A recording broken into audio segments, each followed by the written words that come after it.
most sort of lay people who don't have a lot of experience with industrial real estate, they think of Amazon warehouses, distribution centers, right? Because we're all buying things online and it comes to us in a box to our front door.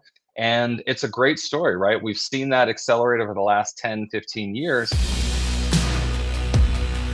So, Drew, I want to talk about someone who might say, Drew, it sounds all really awesome, amazing, but isn't Amazon taking over a lot of these single tenant places, or what kind of tenants are you looking at?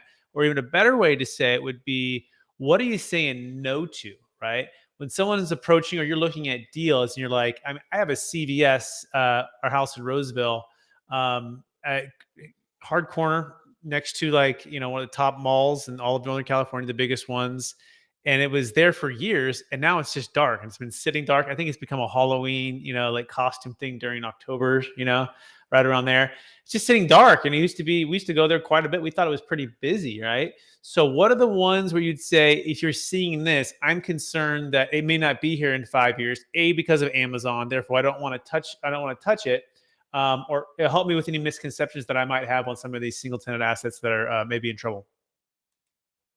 Yeah, I mean, what you just touched on there is kind of more in the retail space, but we own some triple net lease retail as well. And I'll tell you, kind of as we underwrote one of these, it was actually give you a quick case study, but the company was and is, we still own the property with this tenant. They're on a 20-year absolute triple net lease, and the company is a retailer of firearms and has an indoor shooting range. This is in Kansas City, and great asset, Class A. I think it's a 2 or 3 year old building, beautiful. And that was certainly part of the credit analysis, right? Look at this company, you go, okay, they have 3 locations, relatively small. They do about 25 million a year in revenue, but they have zero debt on their books, right? Their margins are fantastic. And then you look at it from an industry standpoint, right? So if I have a mom and pop toy store, well, I don't know what's going to keep them insulated from Amazon, eating their lunch, right? But in this case, we go, look, these guys are selling firearms and ammunition, right? I mean, Amazon cannot sell firearms on rifles, delivered to your front door. It's not going to happen. So, there's a protection there, right? And then, of course, you have this industry where people do like to put their hands on the products there. And then, of course, you have this sort of experiential element with an indoor shooting range where people come and go and buy accessories, ammunition, or whatever as they come and go for target practice or what have you. So anyway, that's one particular example. But on the industrial side, to get to those kinds of tenants, yeah, most sort of lay people who don't have a lot of experience with industrial real estate, they think of Amazon warehouses, distribution centers, right? Because we're all buying things online and it comes to us in a box to our front door. And it's a great story, right? We've seen that accelerate over the last 10, 15 years. And then, of course, a massive acceleration of that after COVID. So it's a continuing trend. We're going to see that continue more incrementally over the next, 10 years, probably forever, right? As we buy more and more things online, we're going to see more of a need for that industrial space to house the product and load them into trucks and get them to your front door where, your life is just that much more convenient. So that's a great story. But what are we doing, right? Typically, we're buying properties with manufacturing tenants, right? Who else is using industrial real estate? Manufacturers, food producers, food packaging companies. A lot of these companies, I mean, typically a tenant of ours will be a manufacturer of some form of widget that's a part that goes into an assembly down the line. So they're a supplier to another manufacturer, right?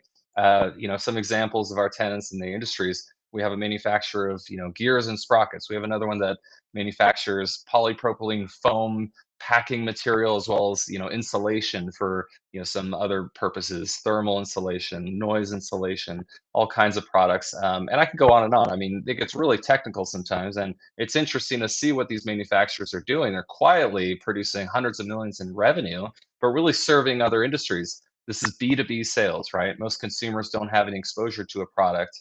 I'll give you a weird technical one. We closed on a property last year with a tenant who manufactures dose chemical materials for that go on the inside of high pressure sodium lighting systems and metal halide lighting systems that they use for, some agricultural use, but a lot in the pharmaceutical industry too. Who even knows about this stuff, right? I mean, we really get to learn about it when we jump in, and then you realize, hey, they're exposed to a number of different industries. They're heavily diversified. Company's been around for 60 years. They're profitable. They're backed by a private equity group who is very sophisticated. So you start to get comfortable with these guys. But these are the kind of tenants that we like because oftentimes are tied to a lot of infrastructure, a lot of must-have industries, right?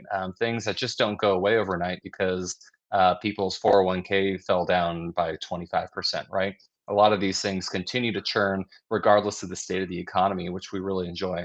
So there's this whole world here, and most people, you don't understand what's happening in these industrial buildings because typically you don't drive through those zoned areas. And when you do drive through those zoned areas, they'll have a sign on it that says, Lowe's Enterprise Holding, something along that line, XBC, enterprises, right? And there's a manufacturing operation inside. And if you really dive in, you'll find that they're making, components and seats for buses, for city buses, right? Something that you would just never buy yourself, but they're being sold Got down it. to another business and Mhm. added in.